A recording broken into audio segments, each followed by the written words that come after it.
Olá, seja bem-vindo a mais uma edição do podcast Diálogo com o Otelino. Aqui você acompanha o balanço semanal dos trabalhos da Assembleia Legislativa do Maranhão que refletem no dia a dia da população, além de uma análise do cenário político e econômico local e nacional.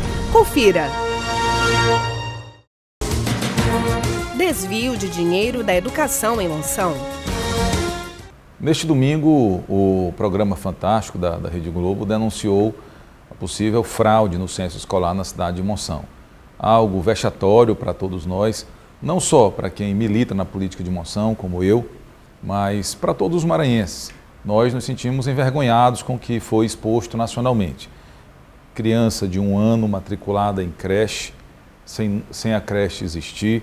A reportagem teve a oportunidade de perguntar para a mãe da criança, que seria aluna de uma creche, se a criança já havia estudado. A mãe negou. Uma senhora já morta há 3 ou 4 anos, também cadastrada como aluno. Uma professora da rede cadastrada como aluno. Creches constando do relatório do novo censo, que na prática não existe. Escolas com uma quantidade de alunos e outros inscritos no Educação para Jovens e Adultos, também não reconhecida pelas comunidades. Pessoas, uma senhora de mais de 100 anos que nunca foi vista numa determinada comunidade. Enfim, situações como esta que indicam fraude no censo escolar com o objetivo de arrecadar mais, mas sem que o serviço, este recurso, seja aplicado para a melhoria da rede de ensino fundamental, que é a atribuição constitucional da Prefeitura. Eu lamento muito o ocorrido, é uma vergonha isso que aconteceu na cidade de Monção.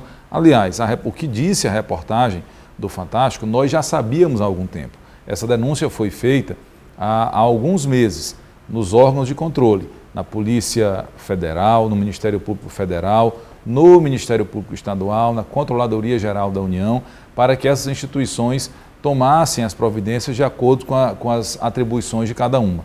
O que nós esperamos é que os órgãos responsáveis apurem para combater essa fraude e punir todos aqueles que participaram desta grave fraude. Se todo e qualquer desvio de recurso público é condenável, imagine na educação. Foi realmente lamentável ver aquela cena na cidade de Monção. Depois de aumentar o repasse para o município de recursos do Fundeb, percebermos que os recursos que lá chegaram não foram aplicados e sabe-se lá onde foram parar. Redução de homicídios em São Luís. A redução em 70% dos índices de homicídio na Grande Ilha, em comparação com 2014, de janeiro a outubro, em 2014 foram 729 homicídios. Agora, nesse mesmo período, em 2019, 217. Isto é fruto dos investimentos em segurança pública e é um dado que realmente chama muita atenção no aspecto positivo. Menos pessoas morrendo, menos famílias ficando com o trauma de perderem seus entes queridos e graças aos investimentos que têm sido feitos, não só no aumento de número dos policiais, que é fundamental, aquisição de armamentos, aquisição de veículos, aquisição de tecnologias para permitir a prevenção do crime.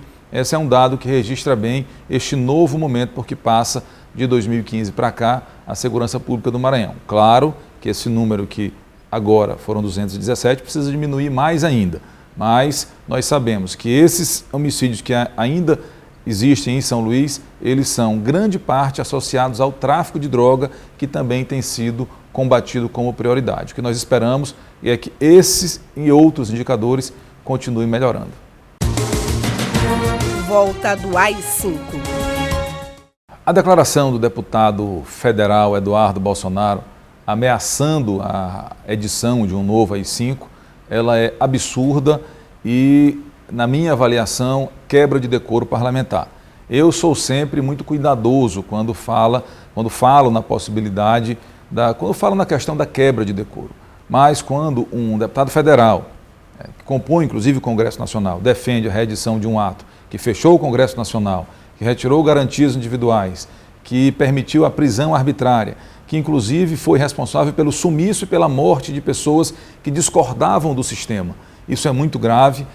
repercutiu negativamente em todo o mundo. No Brasil não foi diferente, houve reações de todas as correntes políticas, seja de partidos de esquerda, de oposição, seja de partidos que compõem a base do governo ou que são partidos independentes.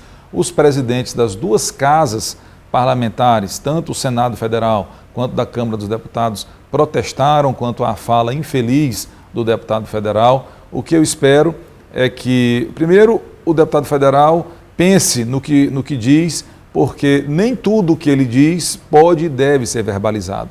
Não se deve confundir a liberdade do parlamentar dizer, externar os seus pensamentos com defender teses que são fora da lei. Defender o fechamento do Congresso é algo ilegal. Já há representações contra o deputado. O que eu espero é que, inclusive fazendo referências às palavras do deputado federal Juscelino Filho, que é o presidente da Comissão de Ética da Câmara, é que para tudo tem limite e para a imunidade parlamentar também. Espero que a Câmara analise este episódio de forma bastante cuidadosa, até para que seja um exemplo para todos, que é preciso que, em especial nós, detentores de mandato, temos que ter muito cuidado ao afirmar determinadas coisas, porque acaba tendo uma repercussão muito grande. Foi isso que aconteceu com aquilo que disse o deputado federal Eduardo Bolsonaro, agravado pelo fato de ser filho do presidente da República. Ameaça à liberdade de imprensa.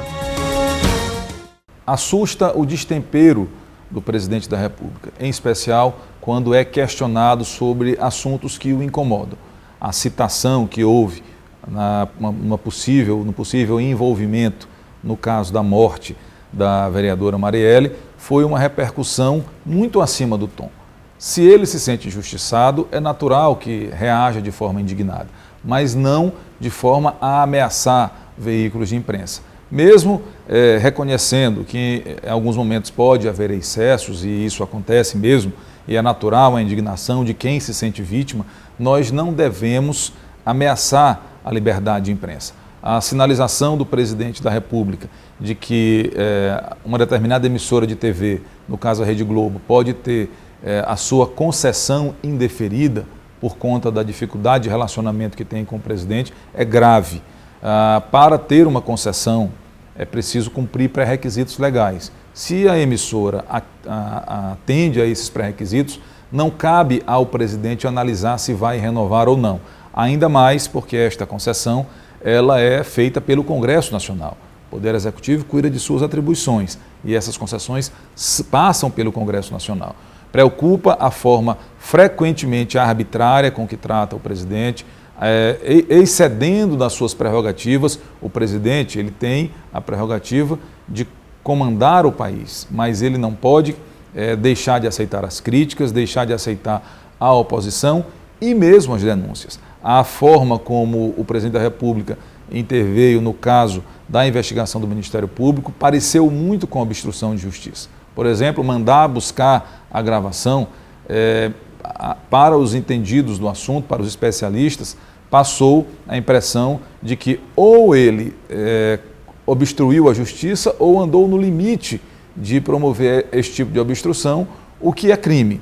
Então, preocupa sempre essa postura do presidente da República, porque ele tem, inclusive, provocado instabilidades. E para que o país possa reagir, não só da crise política como a crise econômica, é preciso, sobretudo, que tenha tranquilidade, estabilidade. E o líder disso no país deve ser o presidente da República, que, infelizmente, não só ele, o presidente, quando o presidente Jair Bolsonaro não tem uma posição que assusta a todos e que tem grande repercussão negativa, e aí são inúmeras as falas ou as omissões, como no caso do incêndio na Amazônia ou agora no derramamento de óleo no Nordeste brasileiro, onde o governo federal simplesmente demorou demais a agir, preferiu negar o problema a tomar providências, fazendo com que os problemas se agravassem muito. Quando o presidente não tem uma fala infeliz, é um filho que questiona a democracia, que ameaça com uma reedição do AI-5, é o outro que agride as instituições, ou mesmo um tweet do presidente da República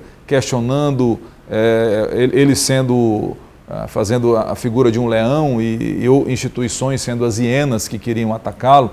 Dentre essas instituições, o Supremo Tribunal Federal, a imprensa, os partidos de oposição. Ou seja, Infelizmente, no Brasil, o presidente da República é um fator de instabilidade, o que prejudica muito a todos os cidadãos e cidadãs do nosso país.